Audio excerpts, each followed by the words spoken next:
మీతో దేవుని చిన్నమాట ప్రియ శ్రోతలకు వీక్షకులకు యేసుక్రీస్తు నామములో శుభవందనాలు. ప్రియులారా, బాగున్నారా? మీరందరూ బాగుండాలని, వాక్యం చేత స్థిరపరచబడాలని మీ అందరి కొరకు నేను ప్రార్థిస్తూ ఉన్నాను. ఈరోజు దేవుని వాక్యము కీర్తనల గ్రంథం 23వ అధ్యాయము 4వ వచనం. గాఢాంధకారపు లోయలలో నేను సంచరించినను ఏ అపాయమునకు భయపడను. నీవు నాకు తోడయ్యుందువు, నీ దుడ్డు కర్రయు నీ దండమును నన్ను ఆదరించును. ప్రభునందు ప్రియులారా, కీర్తనాకారుడు ఎంతో చక్కటి విషయాన్ని మనకు తెలియజేస్తూ ఉన్నాడు.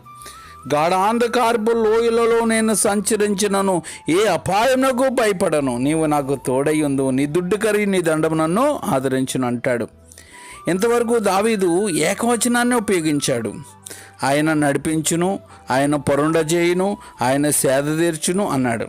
దావీదు ఎంతవరకు ఆయనను గొర్రెల కాపరిగా మాట్లాడాడు. అయితే మరణము కనుచూపు దూరములో ఉన్నప్పుడు దావీదు ఆయనను నీవు అని సంబోధిస్తున్నాడు.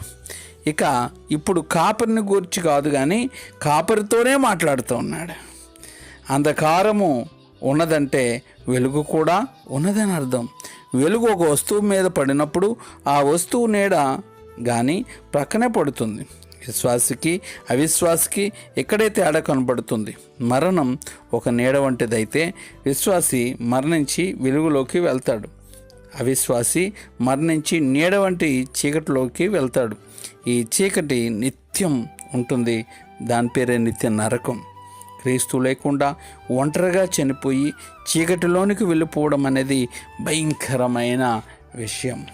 అయితే విశ్వాసి వెలుగులోకి వెళ్తాడు. కొన్ని సంవత్సరాల కిందట ఒక మిషనరీ డాక్టర్ తన జీవిత చర్మ దశకు వచ్చేశాడు. అతడు ఎన్నో సంవత్సరాలు దేవుని సేవ చేసి చివరకు లుకమియా అనే వ్యాధిని బారిన పడ్డాడు.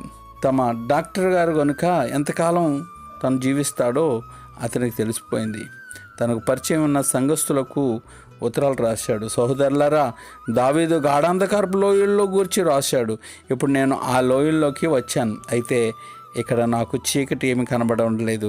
దానికి వ్యతిరేకంగా నీతిమంతుల మార్గం, వెలుగు మార్గం నాకు కనపడి నేను తేజురెళ్తున్నాను అని రాశాడు.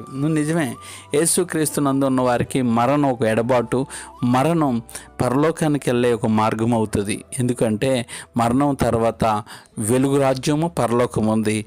యేసుక్రీస్తుని ఎరగకుండా చనిపోతే ఆ మరణం వెనకాల నిత్య నరకం ఒకటి ఉన్నదని గుర్తెరిగి నమ్మి, ఈరోజే యేసు ప్రభుని నమ్మి నీవు యేసుక్రీస్తు రక్షణలోనికి వచ్చి యేసుక్రీస్తు బిడ్డగా మారి అని సాక్షిగా ఉంటావా?